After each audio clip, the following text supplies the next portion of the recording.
Hi, welcome to Seven Stories Publishing. My name is Lisa Jakovsky, and I am here today with author Luisa Perez. How are you doing today, Luisa? Hi, Lisa. I'm doing great, thank you. It's almost bedtime here in Ireland. Oh my goodness, you are pretty far from us. Oh wow. I'm so Yeah, glad you were able to talk to us though. it's fun. Can you tell us about your first book and what inspired you to write it? Okay, so actually, Our Quiet Hand, and she's not my first book. Mhm. I published last year a two-book series, The Loss and the Grief, but they couldn't be even more different than they are from Her Quiet Hand. So The Loss and the Grief, they were more romance. They're always white. They're still white shoes, but they were more roller coaster of emotion kind of romance. Her Quiet Hand now is the dark romance. Oh, okay. Yeah, so I changed completely my focus, and I have to say it's been so fun to write it. Yeah. I really, really enjoyed it, and I wanted, but I am a dark romance reader. Like Uh-huh. I love all the type of romance, but I really like dark romance also because I am an abuse survivor. Oh, So as many other readers, I find dark romance helped me a lot through my healing journey. So I was thinking, what was my next project? And I decided to write one. And I really, really liked it. amazing. What inspired you to write the first two books then? So the first two books was because I'm a nurse. Uh-huh. And in The Loss and the Grief, the main character, Laura, she is a doctor. And in The Loss, her husband is a nurse. And I've been dealing with, so basically Julian, the husband, has is diagnosed with stage 4 pancreatic cancer, Oh, wow. so there's no chance of surviving. And I've been working closely to palliative care, people in palliative care, end of life, and I wanted to push, having the romance and the white shoes trope, but also putting in the huge work and the passion that the palliative care team and the home care and all the everyone working around with a terminal patient put in. I actually Wow. wrote the chapter. It's not a spoiler because, of course, it is the romance, contemporary romance. So he dies. But I wrote the chapter when the chapter where he dies. I wrote it from his point of view, and it's actually a death that I seen with my own eyes. So I had first-hand experience.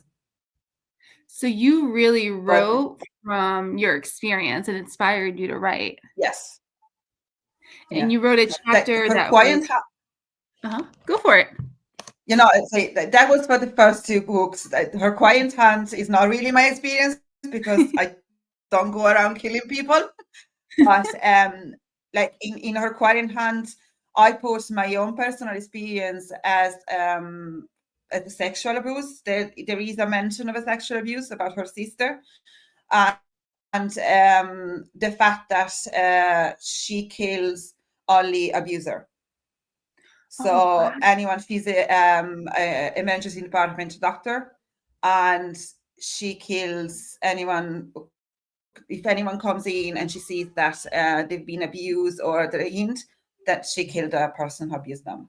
So she's kind of vigilante for yeah, and That's probably in my amazing. subconscious that's something that I wanted to do, but of course I can't go around and kill people. So Exactly. When you wrote your third book, how hard was it for you to write that being inspired by your own abuse that you had? Was it more emotional or was it hard to write? to be honest, yeah, it was kind of hard. There is a part in the book book where Caroline has kind of a she thinks back. I don't want to say what happens in that scene, but she thinks back when so Caroline basically is a psychopath because Oh, she is so she always been different from the others, and she remembers when people even in school when she was younger. She's a 34 years old, 35 years old, so she's an adult, but she goes back when they were in school, when they were telling her that she was sick, she was different, and she was like, no, I'm just myself. And then also in that scene where because there's if something happens with Samuel, one of the men she's interested in, and she thinks about like how he doesn't understand. She's not sick. She is a person, the only one who can actually protect, doing something to protect all the people that cannot protect themselves out there. And because she's a woman, and there's a sentence that I wrote that I really feel as a woman, and nowadays it's so hard to be out to say like he doesn't know because he's a man. He doesn't know what it means to go out at night time and be afraid, and even just to be alone in your house. You don't know, someone could get in, or even just if you say something to someone and smile, they might think that you're interested in them. mhm. And so that's what I put. More than being emotional, I wrote it a little bit, these scenes with kind of rage, because being a woman now in 2025, well, it's easier than it was 50 years ago, but it's even more dangerous. And I Yeah. have two sons, so I always say I kind of lucky I don't have a daughter, because I will be worried sick all the time. But I'm lucky to have two sons because I'm going to teach them how to respect others, not only women, everyone. Absolutely. That's amazing. What is the message that you hope to send with that book to everyone out there reading it? Like, my message will be that you don't have to be like, even if you're a woman, like it's mostly for women, because let's be real, women are the ones that read romance. So you don't have to be weak woman. You can be a badass. You can be the psycho, go around and kills. You don't have to be safe. Like men, not all men like weak women and the fragile. There's always been a misconcept of the heroine have to be this weak, the damsel in distress. No, Mhm. there's strong women are great, and we can be independent, we can be strong, and we can still have someone beside us that love us the way we are, and they can protect us too, and we can protect them. 100% Also, I agree. would And I like love to, the message.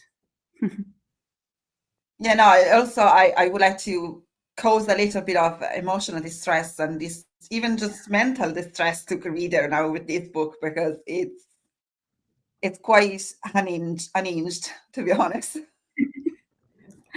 I totally understand, but I love the fact that you're trying to inspire and show women a different side and encourage them to be that superwoman and that they don't have to, bow down to men like that. I think that's amazing. Can you take us through your process of writing your books? Was writing that one different than your other two? Kind of like the process, how you wrote Um, them? Not really, because I don't have a process of writing, to be honest. I like a linear one, like probably other author have. I like the same will happen with the loss, and the same happened here with the quiet hunt. With the grief was different. I had the whole story already set in my head, and it actually took me, I think it took me only 3 months to write the grief, but it took longer to write the loss. lost, and it took almost a year to write the Quiet Hunt or Quiet Hunt. Her Quiet Hunt, I wrote the beginning, I wrote the end, and then I filled in few scenes, and then that's how I work best. I jump from scene to scene, whatever I'm feeling at the moment, and then when it's the first draft editing, I just gonna put more linear and everything. um I'm a messy because sometimes I'm going to work, I'm in the car and I'm listening to a song and I say, oh, okay, this song inspired me and I need to write something.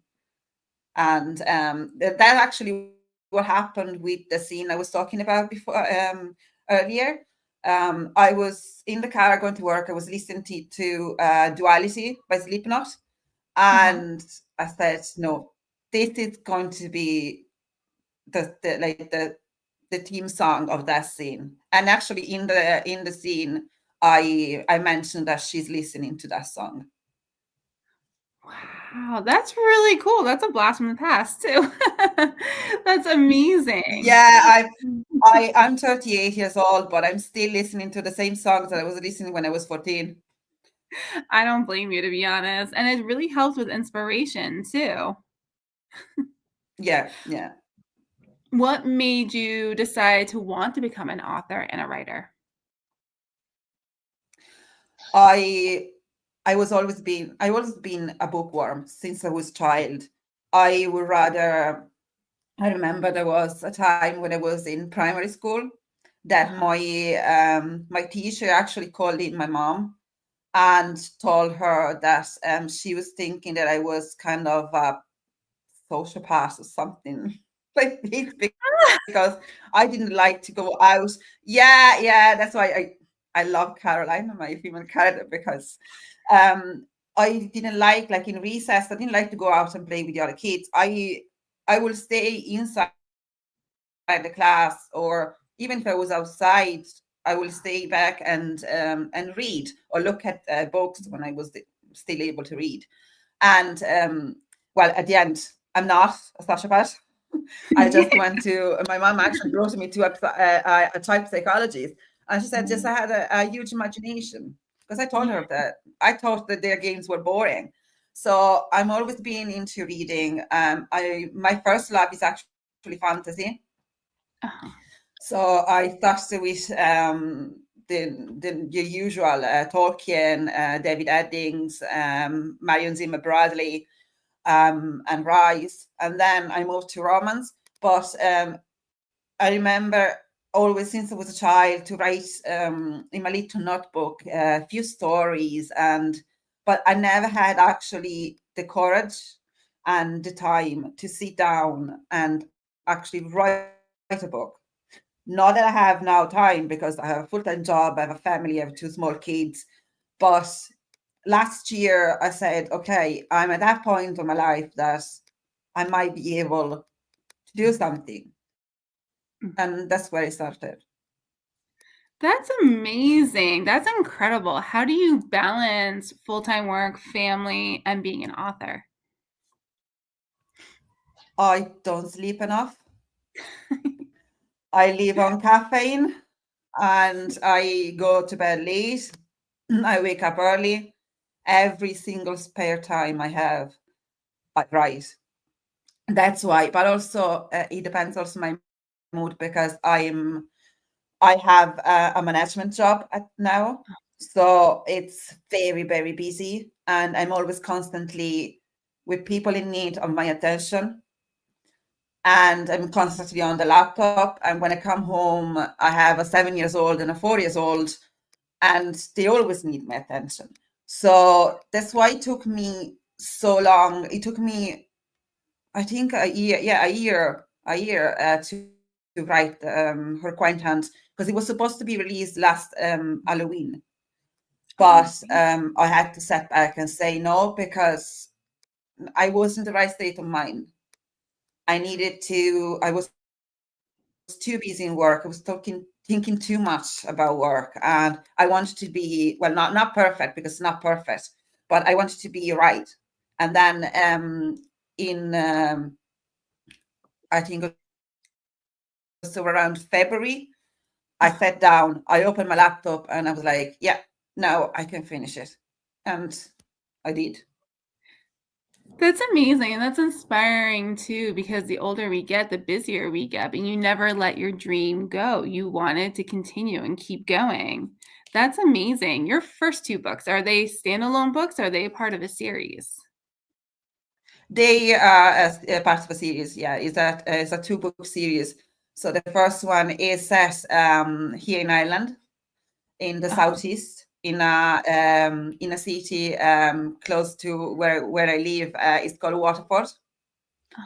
And the second book is set 5 years later in Brisbane, Australia. Very cool. Amazing. I love that. What is your favorite thing about being an author? It's the feeling of writing the story. Like it's I don't know, I get so attached to the characters. Like when I finished my second book, I felt happy because I finished it, but I also felt sad because their story was done. And even now, sometimes if I listen to a song, I miss them. And also the fact that they're not real. They're not real, and I feel like they're my best friend. I know them obviously because I created them. But I like that. I like that the feeling that you're creating something, and it's not. I'm not doing it obviously for the money because let's be real, the money is little. I was looking at my Kindle,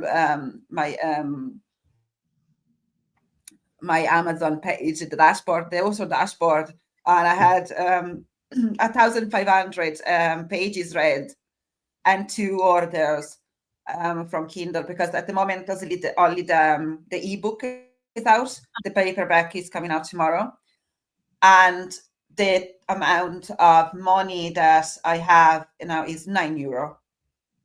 So that's what I Exactly. get. Yeah. It's like I was saying to my husband, well, I'm able to maybe go and get a coffee a couple of times now, but you don't do it for the money because it's very little. It's more the money you spend than the actual money that you earn. But it's also, I would like to say, it's not for the review too, for what the reader thinks, but it is actually also for that, because I unfortunately suffer of something that all the authors suffer, and mainly I was actually talking to psychologist, because I was doing I'm doing a postgraduation diploma, and I asked him, yeah, I do also that, and I asked him about the imposter syndrome, and he said, and how could you overcome it? But he said it's common. It's a common thing for managers, because I told him I was a manager, but he's also, I told him I was an author too, and he said it's very common, but it's most common the fact that because I'm a woman. He said that it's more common in women than men, because we still have the set of mind that it was imprinted into us, and most of all as millennial, from our parents. And so we still had that voice in our head saying, you're not enough, you're not enough. Maybe they're not talking about you. So that self-doubt is still there. Yeah, it was actually really enlightening hearing talking about that. I never thought it would be because we are women, but yeah, he said it's one common in women. Yeah, I'm very surprised As by you can that. see, I'm kind of a feminist, so I'm always talking about. Yeah, I'm very surprised. I would not have expected it to be that reason, but I know as authors, we definitely go through that imposter syndrome a lot. What kind of tips or ideas or inspiration would you give to an aspiring author who's maybe going through something similar, wanting to publish their book, but maybe feeling that imposter syndrome too? Take a breath, do something else. take your Kindle, your book, read your comfort series, read your comfort book, go out. Well, I will say go out for a walk, but that's not something I really do because it's always raining here in Ireland, so it's not really comfortable. But yeah, no, just take your mind out of that idea. What I actually do, because I also suffer anxiety, I'm the typical millennial. I have everything, all of that. I use the three method. So I think about at least I voice out loud three things that I see. I voice three out loud three things that I hear, three sounds that I hear, and then I voice out loud three parts of my body, and that ground me a lot. That ground me a lot. And also, look, tonight I might have the imposter syndrome. I had very bad imposter syndrome yesterday, and then I woke up this morning and everything was fine. So it's you need to accept it as part of yourself. And I actually read on Threads a really good advice from another author is you wrote something. Doesn't matter if you have 0 pages read, 0 orders. And now I think it's even harder for indie authors because with the social media, it's the engagement is not there. There's always this always just those ones that are engaged.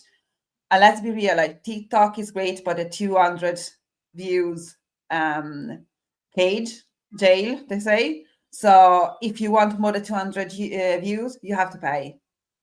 Yeah, 100%. And I think these things are not there's some people that still don't know these things. That the ones that get a lot of views, most of the time is because they're paying for the promotion. Like I do it. I did it for my book launch, and I paid €33 for 1 day promotion, and I had 25,000 views. Oh, wow. And then the following day, the book, the promotion ended, and I posted something else, and I had, I think it was like 85. Wow.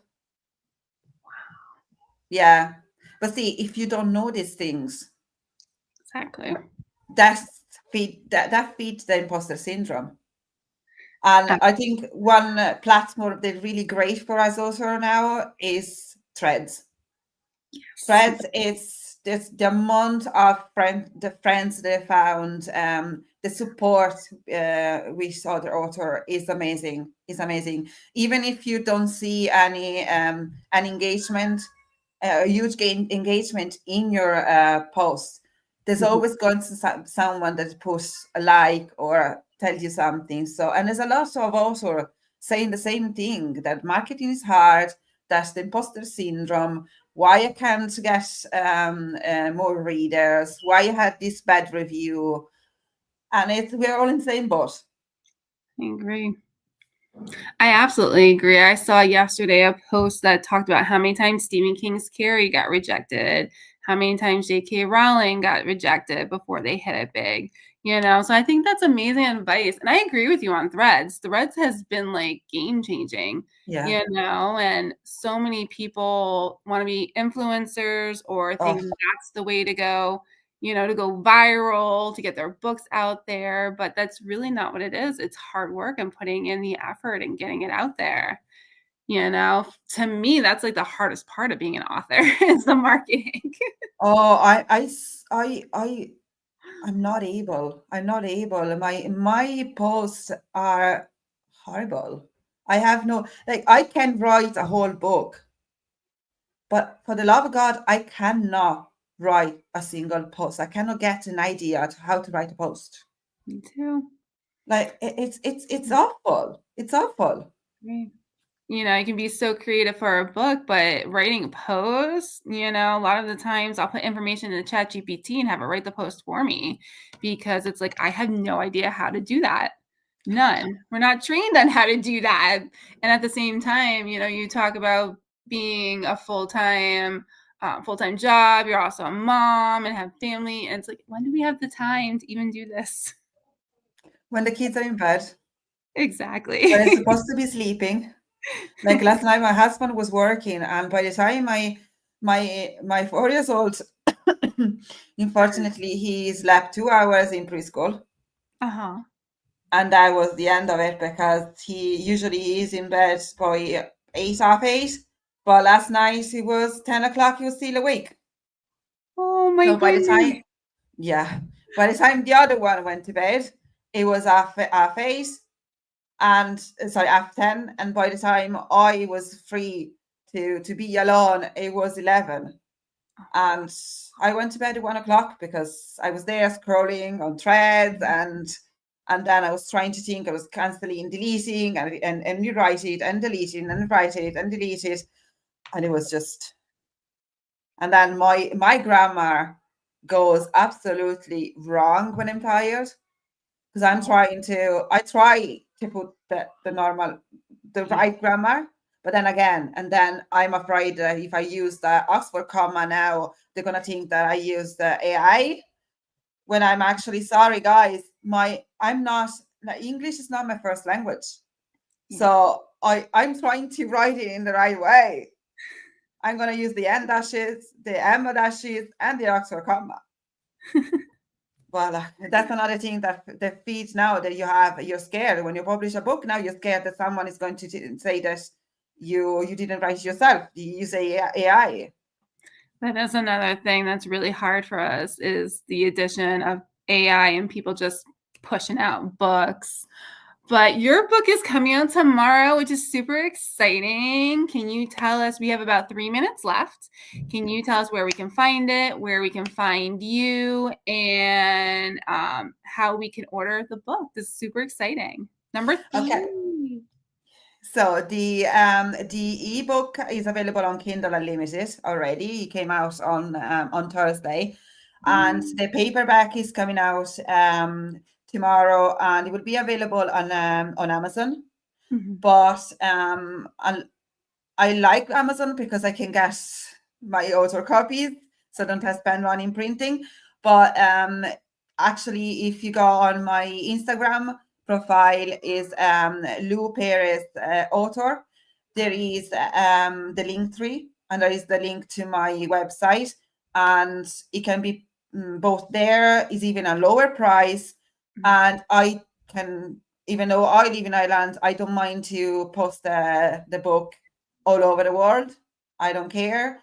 And it would be signed, and there will be also stickers and art because I just got my Cricut machine to do my stickers and everything.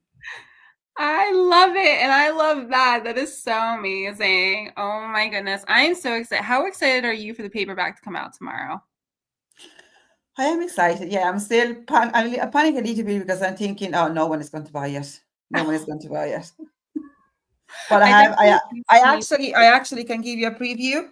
This is the Ooh, paperback. This look is at that my cover. Yeah, I I did love it that. because I buy pictures on Shutterstock, and then I formatted it inside so it's gonna be art too. Oh wow, look how cool Yeah, that yeah. is. I use Atticus, Oh, and yeah, there's a few images, so every chapter has an image. very cool. That looks amazing. That's Yeah. gonna totally sell. It looks so cool. I'm super excited for it to come out. Is this gonna be part of a series or is this gonna be a Yeah, standalone? absolutely. There's a book too because I left it in a kind of a cliffhanger, and then Samuel, one of the men, has a team, Uh-huh. so they each gonna have their own book. That is so cool. I love it. I am so excited, and I can't wait to hear how well it does and check it out myself. That cover was really incredible. Yeah, I love it. I love it. Is there anything else you'd like to tell us before we wrap up? No, look, it was an honor to. It's actually this is actually the first time I show my face. I love it. You Yeah, look incredible. yeah. This is the first time I show my face in my social. You don't see my face, and I don't post any videos with my face. So I was looking at my husband and said, "Listen, let's do it. Let's do it." I agree with you. Like the first time I did it was super nerve-wracking, but you did amazing and you are Thank you. photogenic. I love it. This Yeah, was because awesome. I don't know if you see it, but I have my Pikachu on the back. Oh yeah, I saw them behind you. I thought they were so This is cool. actually my reading gaming room. We Oh, we did DIY a room and we transform it. I don't know if you can see it, but that's my door I and love my bookcase. that. So I did all creative. of that as decoupage, and you can see that there's the skirt outside. Sorry, I'm really excited of this room, but No, that's okay. We all need a place like that to be creative. And I think that's going to inspire other authors too. yeah. Thank you so much again for being here, author Luisa Perez. Thank you too, Lisa. It was fun. Oh, I'm so glad. And I can't wait to see your paperback book come out tomorrow. I am Lisa Jakovsky with 7 Story Publishing. Thank you again, Luisa Perez. Thank you.